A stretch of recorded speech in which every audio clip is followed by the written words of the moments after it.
We're slowly gaining altitude in our Ferrari here in the Hollywood Hills. Here in the Hollywood Hills, in my Ferrari. You know what I like more than Ferraris? Knowledge. Knowledge. Hashtag Well, please sign up for all of the things we're pitching.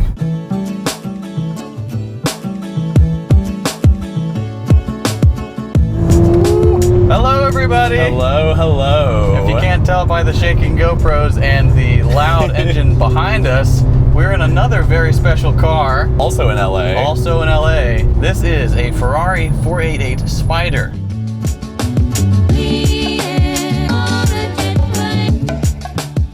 This car is so special, it is so fast, it's so bright red, it's so cool. I love it. I have some things to say about that. Oh yeah, what do you have to say? I don't like the red. Why? That's Ferrari. I know. This I whole don't thing like is it. red. Why? I would get this in gray. What? I know. I would get this car in gray. No, I don't. I love the car's performance. Like, that's so much fun. But why? I don't know. I'm not overwhelmed by the paint job. It looks kind of cheap, honestly. Like, there's no... What? Like, even the BMWs that we've driven, there's like a sparkle to it. This is just like a flat red. That's like Ferrari's whole thing. It's boring. Wow, JT hates Ferrari. On the record, I hate Ferrari. JT hates Ferrari. Just kidding. I like the shade of red. They just need to fancy up the paint a little bit. It doesn't look like the paint job on a $250,000 car. I'm shocked. Yeah. That is so baffling to me because I love the red. I love Ferrari red, and I love this in red. And if you get this in gray, you're a boring person, and that's just how it is. Yeah. Everybody looks at you. And they look at you. Some people look at you in one way, some people look at you in another way. Yeah. And they It's either always- love it or like, ugh, look at this guy. Yeah, it really is one of those two. I feel like everybody looks at you with disgust and envy, or they look at you admiration and with joy. Admiration and joy.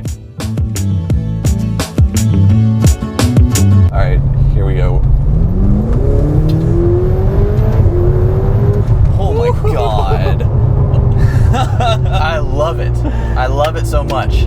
So this is much quicker on the uptake than the Lamborghini Urus. It just goes. There's still, a slight delay as it ramps up, but nowhere near as long as the Urus. Yeah, no, that thing, like, as soon, when you're in, like, at about, like, the 2,000 RPM range where I was right there, and you hit on the gas, it immediately launches and takes you off. A rolling start is the way to do it in this car. Yeah, for sure. I mean, you can do it from a light, and it's still lots of fun. But if you're just kind of coasting, if you're creeping along in second or third, and you stomp it, that's the best. Wow, that is an experience. That really does just like throw you back into your seat and just give you all the butterflies in your stomach. Mm-hmm. Now, it still doesn't feel the same as a Tesla P100D. The difference is with this, though, is you can do that all day, every day. You don't have to do anything special. Yes, it's never going to overheat. You're not going to like overheat the battery and then you can't do it because you got to let it cool down. Yeah. You're never going to do that with this, which is why I would take this over a Tesla if I had the money. This would any day. That's such a tough call for me. I love this car, and I also love the Tesla, and they're so wildly different. They are. That's an interesting one. I like this more. Yeah.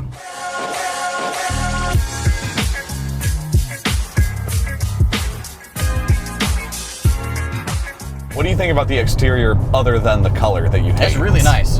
Yeah.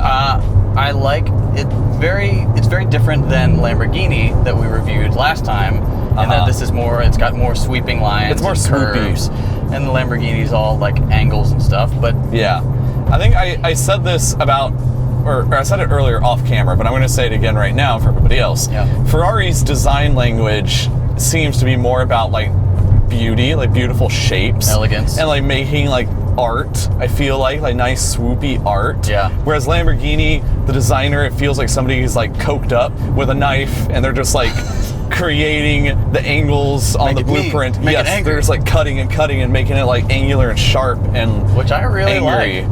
Yeah. Historically, like in the past, I would have said I prefer how Ferraris look.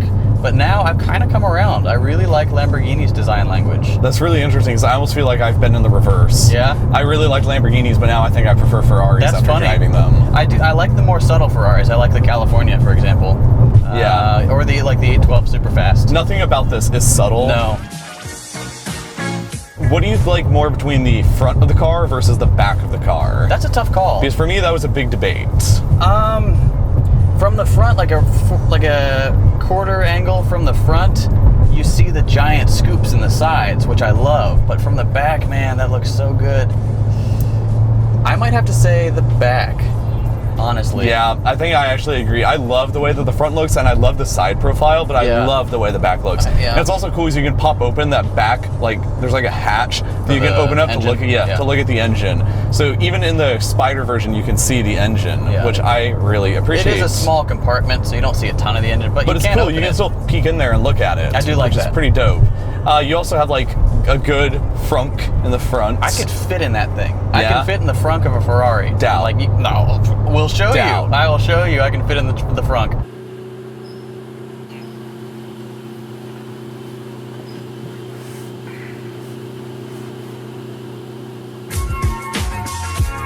I think the inside is one of the most unique interiors. It probably is the most unique interior of any car I've ever sat in, because every single last detail, every last thing is focused towards me, the driver. It's all angled towards the driver. Nothing is at all here for the passenger. You don't care about the passenger. The passenger does not matter whatsoever in this car. I do have a vent. I have but one it's angled to me. Yeah, it is. Even that one, way over there, is angled towards me and not you. Yeah, if I get a little bit of the cross breeze, you get a little lucky. of the cross breeze. But like literally everything here, this is angled towards me. Every single thing, it's just like gauges, dials, buttons, which is as knobs. It should be. I mean, this is a driver's car. It is. Like if you have a passenger, cool, but that's not who it's for. But everything is angled towards me. It's like wild. Like the passenger has nothing. I guess you have the glove box. I got the glove box. You That's got mine. the glove box. You can open that. That's all you got. Yeah. All you can do. That's my fun for the drive.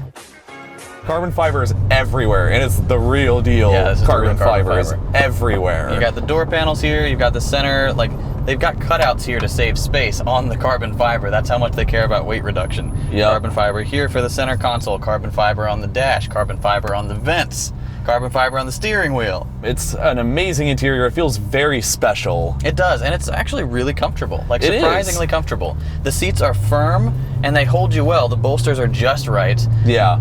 But it's not uncomfortable. You're not like sitting on a plank or anything. Yeah, it's not bad. I mean, we're just driving through like random kind of like suburb. Yes, we're driving through suburban streets right now in this, and it's all right. Yes, it's not a bad cruiser. Yeah, it's less harsh than the Lotus Evora. Less harsh than the Lotus. You've got the bolsters are much more pleasant than something like an Alfa Romeo Giulia. Yeah, those felt like you were cramped. Those you have a little bit more room. Yeah, like you can slide to the sides and then not come out. Whereas the Giulia, you can't even slide because they're so aggressive. Yeah, and they didn't need to be. So if a Ferrari can do bolsters right, come on, Alfa Romeo, get on it. Okay, so one thing I want to point out that's kind of interesting, just in keeping with the theme of everything being driver-centric, everything you do is on the steering wheel, even like the turn signals. I love that. You use your thumbs to use the turn signals. There's no stalks. You never have to move your hand off the steering wheel. Yeah, you can completely keep your hands on the steering wheel at all times. There is never any reason for you to take it off. Everything is just right here. Like, it's the crazy. Horn, even the horn is even like the horn right is a button. By the heel of your hand. You can just press and you don't even have to move it. The handling is really sharp, precise. It's precise.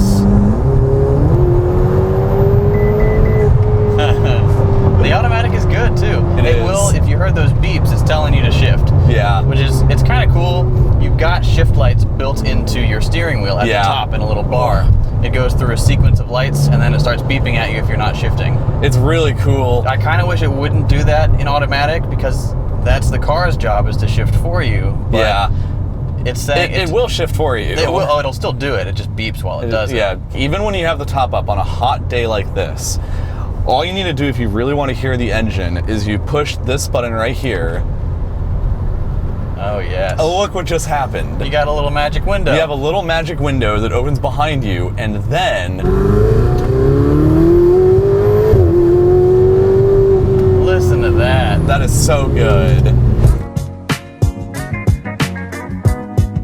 There's nothing really behind you, except there is like a cargo net for you to put stuff if you have maybe like keys, cell phones. You can put that back there. Good for like maybe a purse or something for like interior cabin storage space. Yeah. It's a pretty. It's not much space. It's not much, but it's a decent amount. You could fit 5 Duraflame logs back there, is my guess. So when you're venturing out to Home Depot in the winter, in the dead of winter in your Ferrari to get some Duraflame logs, you can fit 5 of them. Of all the things to say, the 5 Duraflame logs. Yeah. I don't know if you could even fit a Wendy's Junior cheeseburger in the center console though. The center console is pretty pathetic. That's like teeny tiny. Oh, also, I don't think there are any cup holders anywhere in this cabin. No, I don't think there's not a single cup holder in the whole car. Correct. I don't think the driver's side has this, but you do have a small side pocket on the passenger side, which is big enough for a phone. Yeah, the driver's side has this too. Does it? Yeah, it's got a little cubby space. Yeah. Oh. So you've got like some storage, like very, very mild storage. So if capacity. you own a phone as well as a Ferrari, you can bring it with you. Wow. Look at this guy. Practicality. Owns a phone and a Ferrari. Mr. Moneybags, huh? The MPG does 15 miles per gallon city. Okay. And 22 miles per gallon on the highway. Wow. Which is actually not as horrific as I was thinking it was. No, that's better than the Urus. And so the engine you have in this is it's a 3.9 liter V8. 3.9? Yeah, you're right. Right? Yeah, you're 3.9 liter, like, is it twin turboed? I believe so. I think it's a 3.9 liter twin turboed V8. Uh-oh. We have to go over these Speed so bumps. slowly and at an angle. Even the most casual speed bumps, you have to be Speed bumps so are the arch careful. enemy of supercars. Paddle shifters are giant. They're huge and they're so nice. Yeah. They stay right in place. They're they on don't move. The actual column. Yeah, they're on the column. They don't move with the steering wheel. I love that. And they are responsive. They're instant. Yeah. Like as soon as you click, it shifts. Best the shifts paddle shifters I've experienced. Yeah, I think I'd agree with that. These are the best paddles I've ever felt in any car I've ever driven. Yeah. The precision is so insane. Yeah. And you expect it because the base price of this car is $250,000. $250,000. $250,000, and that's base. That's Yeah. with no options, with nothing else. We were told that this one ran about 320, actually. Gosh. That's a house. That's a nice house. Yeah, so this is about a $320,000 car with all the options included that we're currently driving right now. Man. I was going to say one interesting thing about this, and I will say I'll put this in the gripe category. The air conditioning, there's like nothing between no air at all and gale force winds. Yeah, I have noticed that also. Like this is 3 out of 4 on the dial here. If I turn it up to 4, suddenly it's like really loud. Yeah. It's still ramping up. That's what you get. So I'm sure you guys can hear the bellowing of this air conditioning. Yeah. And I turn it down 1 notch and you can't even feel it. Yeah. Ferrari, just give us on and off if that's what it's going to be. That's Yeah. ridiculous. A little bit of trivia here. Do you know why it's called a spider? No, I don't. Because spiders spin webs, and webs don't have roofs. Wow. That's smart. That's totally false. Top tier right there. I will say what's cool too is this model doesn't have this, but on the new 488 Tributo, which is Ferrari's replacement of this, or not, I don't know, just their It's a successor. special, yeah. A little bit, maybe it's a special edition. They have a screen that's right here on the passenger side where the passenger can do some stuff. Like it shows you like G-forces and like how much G-forces you're experiencing cool. while driving. And let's be a co-pilot. Yeah, and it also shows like your revs and your RPM and like how your speed. And you can also adjust the music on here, which is potentially a bad thing. Yeah. Because again, partially why you'd get this is because you're a really selfish driver and you want to control everything and you want your passenger just to be along for the ride. That's all this is. Yeah. The couple of interesting things I've noticed while driving this car is to get it started rolling, you have to give it more gas than you'd think. But then to get up to the speed limit, you need to give it a lot less than you think. Because like even the barest amount, like I'm at the speed limit and it was effortless. Whereas other cars, giving the same amount of pressure to their gas pedal, they're going to be way behind. Yeah, it's fascinating. Yeah. It really is fascinating. It's a great, fun car. This is the flashiest car we've ever driven on the show. I would say so. I mean, the i8 is pretty flashy. This is more. You think so? Definitely. I mean, this is more, it's more colorful, it's a drop top, it's a convertible. You definitely get more attention in this than in the i8. That's true. I mean, it's a heck of a lot louder, too. And it's way faster. louder and way faster. So you will draw more attention Yeah. in this thing. Definitely, you're going to get more attention in this than in any of those other ones. Yeah. How fast did you get up to earlier? 80. Oh. What about you? 140. Are you serious? Yeah. You hit 140. We took it out to 142. Oh my god. Which is that road, the road that leads to the canyon. All right, starting us off Let's do is performance. It's slamming. It's great. You have 0 to 60 is 3 seconds. Yeah. Manufacturer's time. That's what Ferrari claims. Handling, phenomenal. Yeah, really, like absolutely really good. Precise. I really don't have any complaints with the performance of this car. I don't either. Like, I'm tempted to honestly go with a 10. I'm going with a 10. I'm gonna give it a 9.5. Why? Because there's a little bit of lag at the very beginning, and when you stomp it in a supercar, you want to. We haven't tried the launch control. I know. But I think launch control would be a little different. I think it would fix that problem for me. Yeah. But as of right now, given the performance, just driving around is phenomenal. But there is a tiny bit of lag right at the beginning. Yeah, so 9.5 I guess. for me. But I'm still going to go with the 10 because Totally fair. I still think it's rad. It's amazing. All right, practicality. It's not as horrible as you might think. It does have a frunk, which is a little spacious. It can apparently fit a JT in it. It can fit a me. It's not super practical, obviously. It's a supercar. What do you expect? I mean, you got like a net here. We also didn't mention that these visors are like paper. Yeah, these are the little chintziest visors. They literally are paper, basically. Thing, it's like it's almost like they took like a sheet of cardboard and they just like attached it pleather here. Or something. Yes, that's all that is. I can't give it more than a 3. Yeah. I think 3 is my score on practicality here. Yeah, I would agree with that, honestly. Oh, come on. 3. But the practicality doesn't matter when you can do stuff like that. No, who cares? Yeah, and that leads into the fun factor argument. Oh boy. Which this is going to be contentious. So fun. This is going to be contentious. Yeah. This is fun. Don't get me wrong, this is fun. What are you about to say? What stupid things are you about to say? I prefer big, dumb, stupid muscle cars. So, let me ask you this. Do you think the Lamborghini Urus is more fun than this? I do. Disagree. I fundamentally disagree with that. I understand. This is a better car. This is 100% a better car. It's faster. It's more driver-oriented. It's more responsive. It handles better. But you got 2 seats. It's a supercar. You get what you expect. Yeah. And it's great. It's linear. It's fun. It's precise. Yes. But it's not a big, dumb, stupid SUV that can carry 5 friends. Like, I would have so much more fun in a ridiculous SUV. Like, we were driving the Urus, and somebody pulled up next to us and yelled, "It's a Lamborghini," and started laughing because it's so stupid. And that is what's fun to me. Like, I love driving this. I have a blast. But I know I get what I paid for with this. And that, to most people, that's like, yeah, that makes sense. Why wouldn't you like that? I guess. Well, it's funny is like the Lamborghini is a lot cheaper than this. Yeah. Yeah, I mean, $50,000 cheaper. $50,000 cheaper. Base. I mean, that's a lot. Yeah. I would buy a Lamborghini Urus over this car. Man. That being said, it's still a blast to drive. I'm going to give it an 8. Yeah, I think an 8 is harsh, honestly. Really? Yeah, I think it's a 10. Wow. I straight up think it's a 10 on fun factor. That's interesting. I think this is the most fun car I've ever driven in my life. Wow. Straight up. Like, I don't think I've ever driven a car that I think is as much fun as this thing. All right, then cool factor, which is you can't deny this. Also contentious. Is it? For me. Is it? The paint sucks. Well, you don't think it's as cool, but everyone else in the universe thinks this is cool. Yeah, I guess. JT is a boring person. I am. I like the Lamborghini. I like the i8. I like cool cars.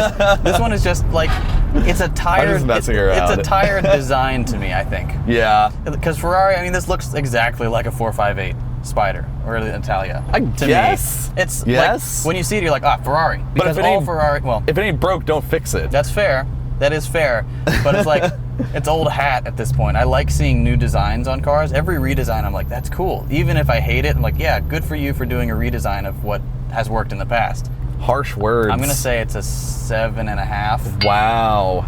Man. Yeah. I think you're being extra harsh here. Well, I mean, think of it. 7.5 is still a good score. Yeah. I'm giving it a 9. Yeah. I think, like, it's very cool. I think the only things that could be cooler than this is stuff like a Bugatti, like the Bugatti Chiron or a Pagani or a Koenigsegg. I guess those are the only things. The bizarre hypercars that you never see. Those are the only things that go up to the 10. This is like almost, it is so close to that level, I think. I'd say a 4C is cooler than this.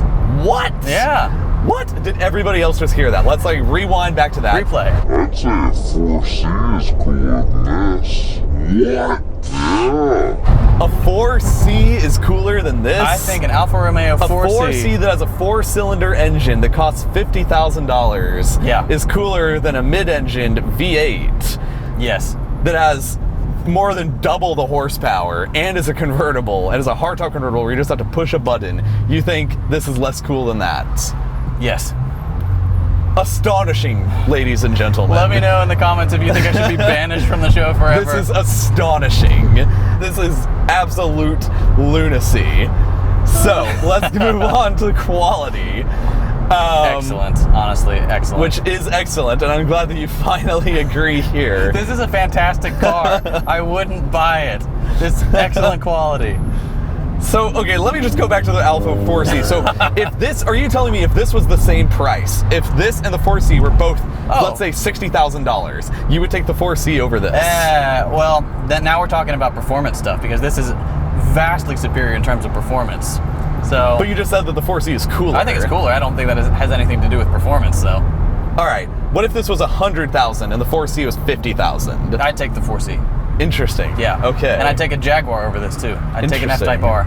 There you go, everybody. Your opinion is wrong, and I hate you. So here we go. Moving on. On to quality. What do you think? I mean, carbon fiber is excellent. It's exceptional. Yeah. The only issue I have with this is the same issue I have with the Lamborghini, where it's excellent, it's perfect, but long-term reliability is probably suspect. Yeah. And I'd give it an 8. I think. I'm gonna give it a 7.5. 7.5. Because I mean, this thing is all about theatrics and being beautiful and over the top, and this looks boring. This is like a 1990s car right here in the center. I guess that's true, sure, but it does have a backup camera. Yeah, it works. It does have a backup camera. It does have parking sensors. It's all right. Yeah. And then we move into value. The last article here. Value for that? Good.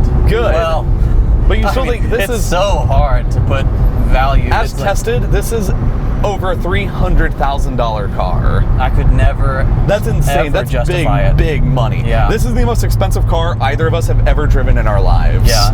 And will probably remain that way for a while. And it will probably remain that way for a while, I assume. It's hard to justify this car. Yeah. I think, because yes, you can get cars like the 4C, which I admit are cool. Yeah, it is cool. I'm putting the top up. I'm risking it here. Yeah. We're gonna see if the light turns before. I think we got it. Yeah, we got it. It's pretty quick. It's getting really hot, and you guys probably can't see us from the sun. This was a good idea. Yeah. Oh, it feels so nice in the shade. It feels much nicer with the top up. I don't know. A 4C is really cool, and those are only $50,000. And you can justify that. Like, you can kind of justify that to your spouse on like a mid-level manager. A midlife crisis. Yeah. That's where I thought you were going with this. Having a midlife crisis, yes. Midlife crisis, or if you make, I don't know, you make $100,000, $200,000 a year, you can easily justify that. Even if I made enough money, like hypothetically, if I made enough money to where I would ever consider buying a $300,000 car, I'd have a hard time justifying it for me. Yeah. Because I would rather spend $300,000 on like a house and like rent it and like make money off of it. This I know is going to depreciate so bad, and it's going to like tank in value. This is not an investment. I have to give it probably a 4 on the value. I'm going to give it a 4.5. Wow, you actually rated that a little higher. Yeah, because I'm trying my best to keep in mind that this is not for us. No, it's not. And it is like insane. Like the performance and everything is so out of this world, bonkers, lunatically insane. Yeah. But straight up, you are throwing away hundreds of thousands of dollars. But straight up, you are throwing a lot of money away. And honestly, there are supercars you can get for less money that have about the same or even greater performance than this. The things that come to my mind, a McLaren 570S. Yeah. You can get used for $160,000. That's price. $100,000 less. Yeah, and this, it's half price. Yeah. The Lamborghini Huracan is actually cheaper than this. Yeah, by 50 grand. By 50 grand. The Lamborghini Huracan is cheaper than this. And you get a almost V10. as fast, almost as good performance. And it's just as cool looking. It's arguably much more practical. Arguably cooler looking. I would say so. And the average rating is a 42.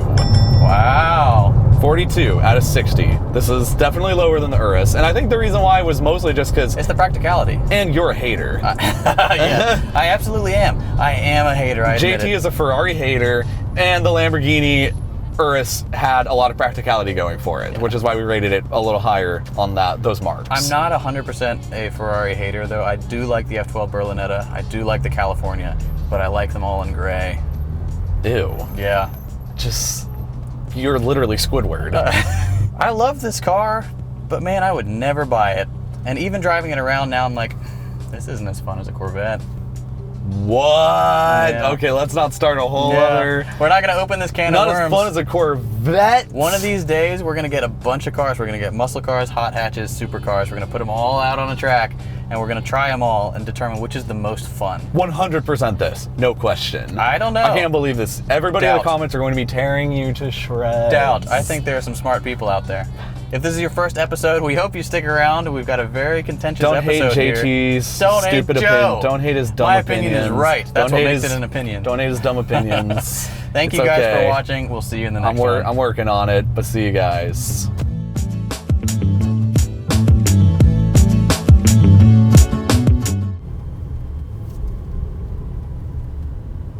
CuriosityStream? What are you doing here? CuriosityStream is the world's first streaming service for people who actually like to learn stuff. They have thousands of documentaries and nonfiction titles from some of the world's best filmmakers. If you like our show, you'll love their speed category. It's got a ton of content on cars and other things that go fast. We've recently partnered with CuriosityStream to help build Nebula, our new streaming service. Nebula is a streaming video platform built by and for independent creators. Because we all appreciate how supportive our fans are, CuriosityStream is offering a free Nebula subscription with every purchase of a year-long CuriosityStream membership. With this bundle, you get the best of both worlds. CuriosityStream is home to high production value documentaries and nonfiction work, whereas Nebula is a place for educational YouTubers to try new things and experiment with different formats, things the YouTube algorithm would punish us for. CuriosityStream loves independent creators and wants to help us grow our platform, so they're offering Grand Theft Auto fans free access to Nebula when you sign up at curiositystream.com/GTA. When you sign up for CuriosityStream, you get instant access to thousands of nonfiction titles, and you'll get to watch a bunch of new episodes from Grand Theft Auto months before they hit YouTube, plus lots of other great Nebula originals. By signing up for CuriosityStream, you'll be helping not only GTA, but the entire educational community, as we work together to build a place where we can create exciting new content that just wouldn't be possible on YouTube. Give it a try by signing up using the link below. We promise you'll love it.